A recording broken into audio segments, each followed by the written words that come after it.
A few months ago, I had an experience that has stuck with me. It wasn't a paranormal experience or particularly unusual.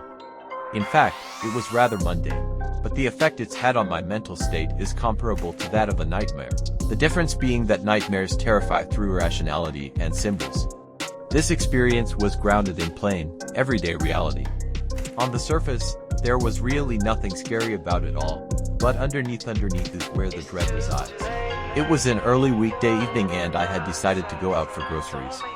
I don't have a car, so I got on the bus, did the shopping and was heading back to the bus stop, holding for bags of groceries, when it started to rain. Only a light rain, but one that hadn't been in the forecast.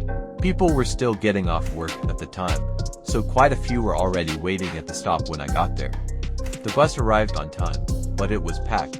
Rather than get on only to stand with my grocery bags for the entire ride, I decided to wait for the next one.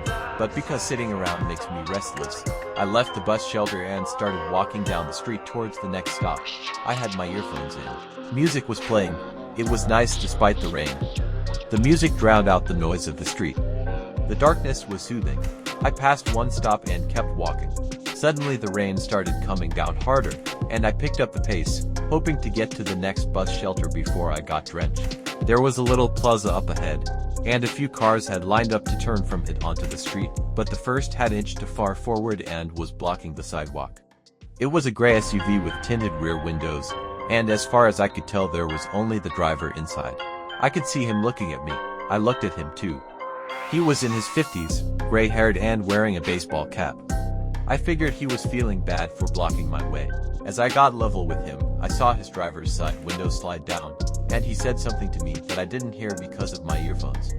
I took one of them out, being returned abruptly to the noise of the street, cars and harder falling rain, and he said, "Horrible weather. I can give you a ride if you want." He smiled, and as he did I felt a chill pass through me. At the time, I rationalized it as caused by my being wet in a summer wind that had turned colder, but even then I noted the weird contrast between his mouth, which had curved into a grin, or at least the appearance of a grin, and his eyes, which were deep but vacant, blank. It was as if his smile had been disconnected from his eyes. This wasn't friendliness but an impression of it. The inside of the SUV was well lit.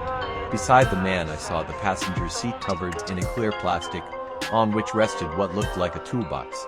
"Let me just move my things," he said, still maintaining the same synthetic facial expression, reaching for the box. I caught just a glimpse of metal as he moved it onto the back seat. "It won't be any trouble." I clutched my groceries tighter. "Thanks, but I'm good," I said, squeezing between the front of the SUV and rushing traffic. The world seemed somehow darker contrasted with the SUV's bright interior lights, as if night had fallen, and kept falling. Cars drove by uncomfortably close to me.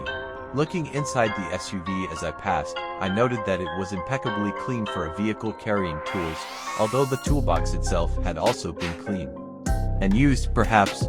The man, too, seemed almost sterile in his cleanliness. Why was there plastic draped neatly over the passenger seat, I wondered, and my mind provided dozens of possible answers. We're trained to do that, aren't we? To come up with explanations of why our instincts are wrong.